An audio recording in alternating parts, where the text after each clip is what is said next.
Bienvenue dans ce voyage captivant à travers Pompéi, une ancienne cité romaine florissante figée dans le temps par l'éruption volcanique cataclysmique de 79 après Jésus-Christ. Cette vidéo est une porte d'entrée vers les domaines inexplorés de la Regio 9 de Pompéi, une zone qui, jusqu'à présent, est restée voilée de mystères, promettant des révélations sur les subtilités de la vie et de la mort au sein de cette merveille archéologique. La genèse de Pompéi remonte à environ 600 avant Jésus-Christ, lorsqu'elle a été fondée par les Ossiens, une ancienne civilisation italienne installée dans les plaines fertiles de Campanie, à proximité de la baie de Naples. La trame culturelle de la ville était tissée des influences grecques et étrusques qui, dans leur quête de colonisation et de commerce, ont laissé une empreinte indélébile sur la région. Pompéi, à son tour, a évolué en un centre urbain prospère et cosmopolite, comptant une population maximale d'environ 20 000 habitants. Alors que nous entamons cette exploration, nous nous plongeons dans les riches strates historiques de Pompéi, dévoilant son passé en traversant les corridors du temps. La ville, perchée sur la fertile plaine campanienne, est devenue un creuset d'influences culturelles diverses. Les Grecs, avec leur puissance intellectuelle, et les Étrusques, réputés pour leur finesse artistique, ont contribué au développement florissant de la ville. La prospérité de Pompéi n'était pas simplement économique, elle résonnait dans sa diversité démographique et son amalgamation culturelle. La population, de 20 000 habitants à son apogée, était composée d'individus de divers horizons, créant une tapisserie vibrante d'identité. Les marchands s'adonnaient au commerce animé, les intellectuels échangeaient des idées dans les forums et les artisans confectionnaient des pièces exquises qui ornaient le paysage urbain. Cependant, l'âge d'or de la ville a connu une fin abrupte et tragique en 79 après Jésus-Christ lorsque le mont Vésuve a libéré sa fureur. L'éruption volcanique, un événement catastrophique gravé dans l'histoire, a englouti Pompéi sous une avalanche de cendres et de débris, la préservant dans une macabre instantanéité de la vie antique. La cité, autrefois florissante, était figée dans le temps, suspendue dans une scène hantée en attente de découverte par les générations futures. Notre attention se tourne vers la Regio 9, jusqu'ici inexplorée, une zone qui permet de dévoiler de nouvelles perspectives sur la vie et la mort des habitants de Pompéi. Les efforts archéologiques dans cette section offrent une opportunité unique d'observer l'existence quotidienne des citoyens de la ville, éclairant leur routine, leur structure sociale et peut-être les histoires inédites qui résonnent à travers les vestiges du temps. Alors que nous naviguons à travers la tapisserie archéologique de la Regio 9, nous anticipons des découvertes qui pourraient remodeler notre compréhension de Pompéi. Chaque artefact, chaque vestige squelettique détient le potentiel de réécrire un chapitre de l'histoire, offrant un aperçu dans la vie de ceux qui ont appelé cette ancienne cité leur foyer. Le paysage urbain de Pompéi vantait autrefois une riche diversité de temples, de théâtres, de bains, de boutiques, de villas et de structures publiques. La scène artistique et culturelle dynamique était vivement capturée à travers de nombreuses fresques mosaïques, sculptures et graffitis ornant les sols et les murs de la ville. Cependant, le destin de Pompéi prit un tournant dramatique le 24 août 79 après Jésus-Christ, lorsque le mont Vésuve, le volcan imposant supplombant la ville, entra en éruption avec une force soudaine et violente. Sur une période de 2 jours, une chaîne d'événements cataclysmiques se déroula, enveloppant Pompéi et les villes voisines sous une couverture suffocante de cendres, de pouzzolanes et de boue. L'éruption propulsa un nuage colossal de gaz chaud et de débris jusqu'à 33 km dans le ciel avant de se désintégrer et de dévaler les pentes du volcan à des vitesses atteignant 700 km/h. Ces flux pyroclastiques, comme on les appelle, se révélèrent fatals pour la majorité des habitants de Pompéi. Les bâtiments s'effondrèrent, des rochers tombèrent et un mélange tragique de brûlures, d'asphyxie et d'écrasement coûta la vie à d'innombrables personnes. Alors que certains tentèrent de s'échapper, la plupart choisirent de rester, espérant survivre à la catastrophe dans leurs maisons, caves ou espaces publics. Tragiquement, personne ne survécut, car la ville succomba aux forces destructrices déchaînées par le Vésuve.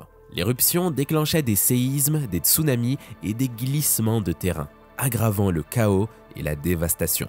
Pompéi resta enseveli sous 4 à 6 mètres de roches volcaniques sombrant dans l'obscurité pendant des siècles.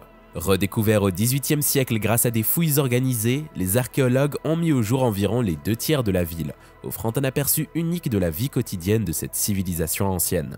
Au fur et à mesure que la Terre dévoilait ses secrets, des rappels poignants de la catastrophe émergèrent, des moules de victimes préservées dans la cendre volcanique durcie. Ces figures troublantes restent comme des témoins silencieux des événements tragiques, figés dans les positions qu'elles assumèrent au moment de leur disparition. Au cœur de Pompéi se trouve la Région 9, une zone centrale largement inexplorée jusqu'à récemment. L'Insula 10, au centre des fouilles depuis 2017, a révélé 2 grandes maisons, une boulangerie, une blanchisserie et de nombreux ateliers. Bien qu'initialement examinés en 1888, les travaux furent interrompus prématurément, ne laissant que des enregistrements partiels des découvertes. La fouille en cours vise à achever l'exploration de l'île, dévoilant son histoire, son architecture, sa décoration et sa fonction. Dans la même proximité, une fresque fascinante a été découverte. Un aperçu intrigant de ce qui pourrait être une version vieille de 2000 ans de la pizza. L'œuvre représente un pain plat rond sur un plateau en argent orné de fruits tels que des grenades et des dattes, et éventuellement une pomme de pin se faisant passer pour un ananas. Les experts notent que les Européens n'étaient pas familiers avec les ananas avant le XVe siècle. Le pain plat est assaisonné avec du moretum et un fromage romain infusé d'herbes.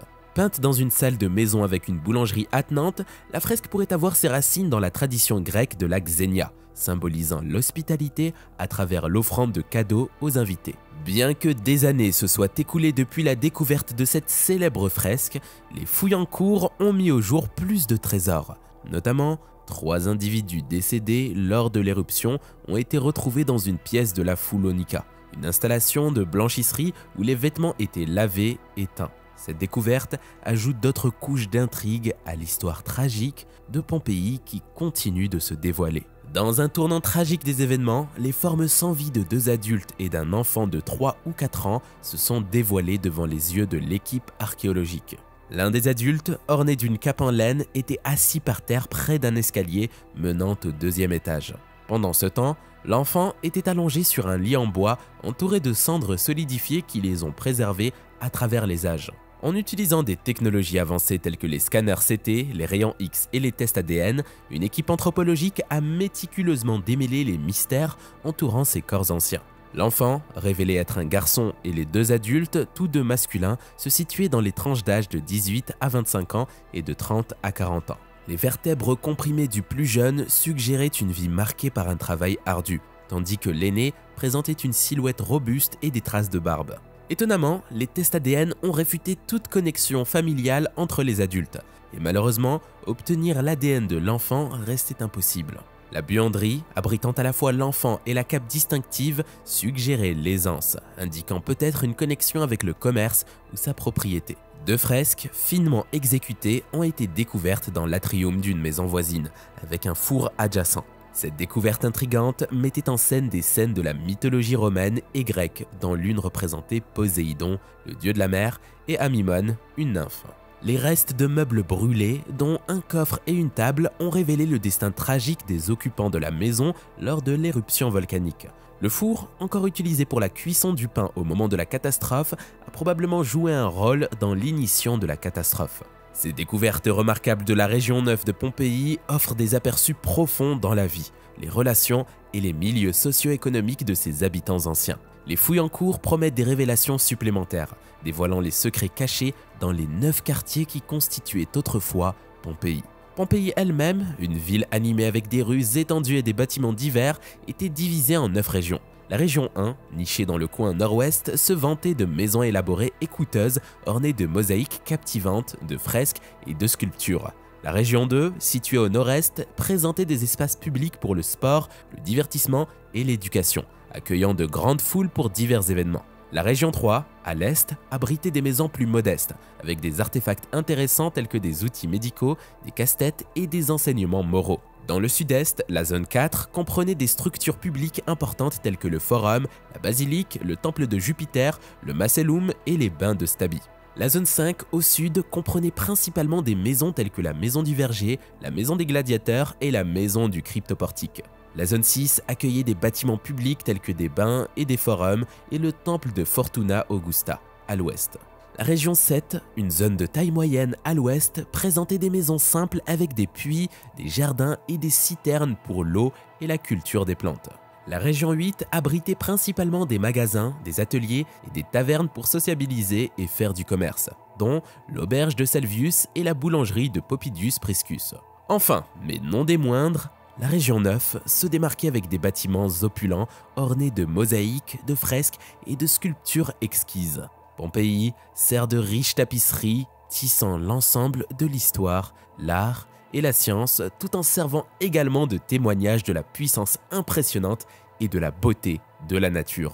Et vous, qu'en pensez-vous? Dites-le nous dans l'espace des commentaires. Et avant de se quitter, n'oubliez pas de vous inscrire à notre newsletter pour rester à l'affût des dernières découvertes. Chaque semaine, nous partageons avec vous les dernières découvertes en sciences, espace et technologie directement dans votre boîte mail. C'est simple, rapide et c'est le meilleur moyen de ne rien manquer des avancées qui façonnent notre monde. Le lien est dans la description. Merci et à très bientôt sur une prochaine vidéo.